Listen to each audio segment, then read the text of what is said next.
Tlang an riak do na bek fele tuna hian tuirial bazar an oma an chola thei tui kan ei lok don ni motor pahnih kan zuia thingwa turanga yang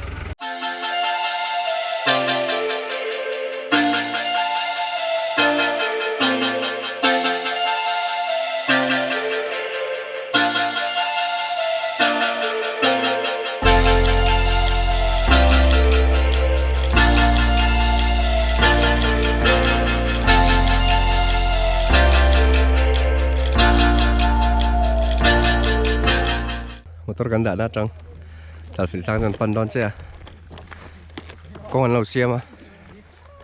tiếng anh bột chậu ngay mấy ta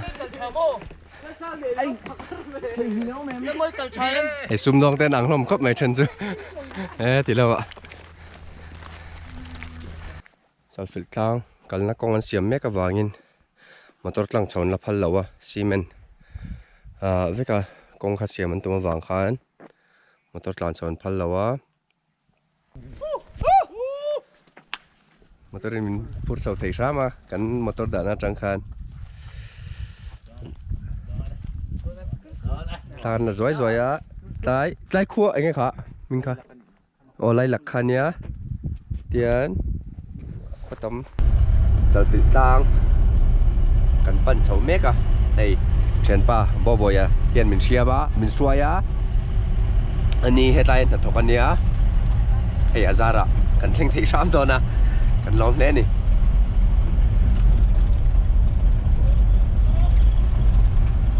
bảo rốt đã tăng giá mày lần đó đấy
hey viewpoint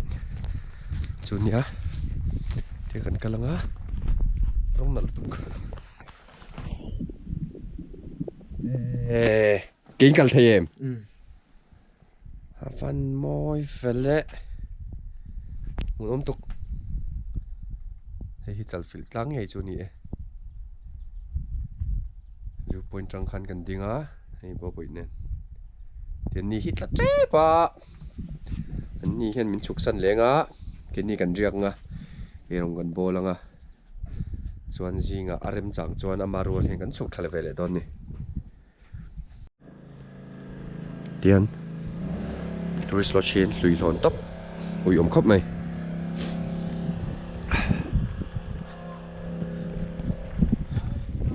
hết là mặc hắn viewpoint không ta nạp tục riêng làm bằng ăn là lăng nó chẳng đó nha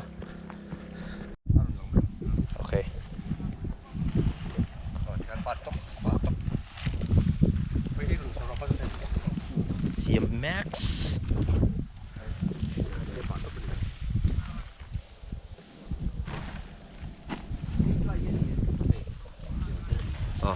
Sausage. Sausage. Sausage. Kang đó này. Tụi này ăn đã xong là chân về à. Cái một tổ na khi thôi mà cái một chuột tổ hôm lễ à. Zing à, thôi còn tung á. Sao?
Zing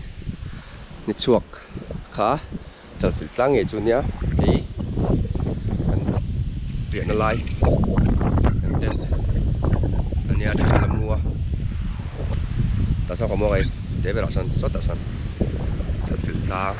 chu ni ma solte no mem kikin viewpoint khania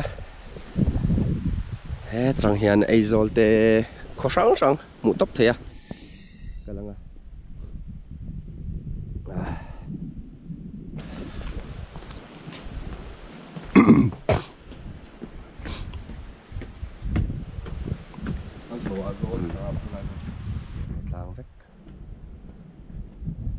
Tlang vek là ni kulai ku Soan bây giờ mặc son so thì mặc son Aizawl lam hello vel chik che mai te kulai vel ku rủ liền khác ni em khu rủ liền kulai hey klai vel hin khu rủ liền nhá klai hin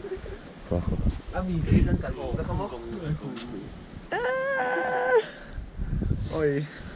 motor atlang lawa ase van nei thlang lawin tlai lo thok te an motor a han bet chawa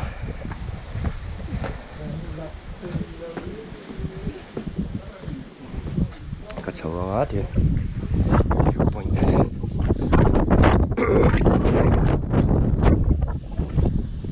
zo sa te so tlang dang Chalfilh Tlang chang hian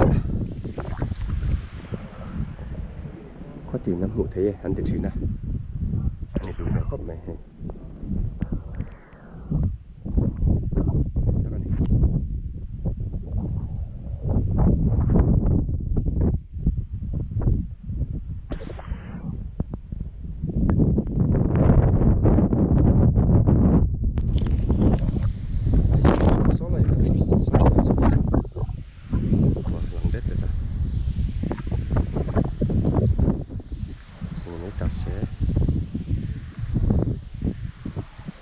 tụi nó hiến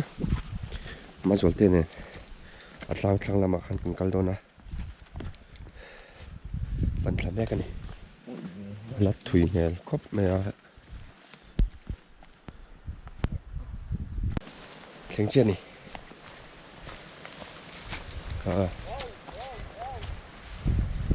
Vanzau this one right location này hiến Vanzau chuan huai Chalfilh Khanpui Mizoram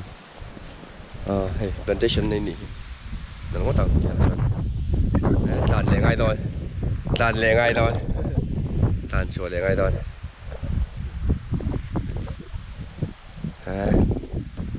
nice start khắp mày số lại kan chúng ta khao mò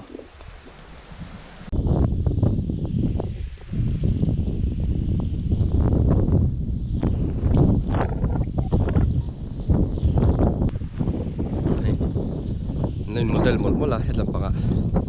hết ta nhưng mà số mà hết ta còn sang à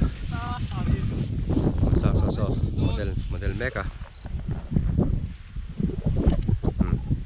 chọn được tụi nó ngay à phe em phe đấy mà gặp lại bụi chi này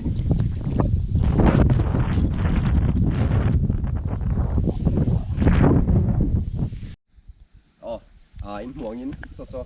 tourist lodge kan ya tuna hen Chalfilh Tlang an mek ta chuan hui lon to pa uyom em ma hei hi tourism amo Mizoram tourism a bikin I malavat theise renovate theise du thu samani dona chanchu Chalfilh Tlang an nuam tuka malaka I ke mani ina kan sarkarina I abo zui le a he mun hi nuam taka siam le turin karon shout out puya view chu tha khu lampang khu hết lampang hết điện à lẩu mát lắm sẽ view hi avan bon về ente zincar về là cafeteria về là tiếng pui nền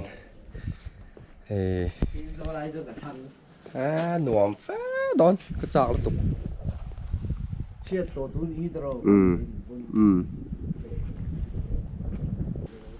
tùy đồ này tôi yang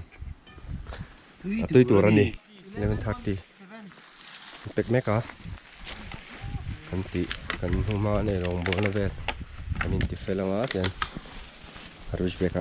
thun le vek nga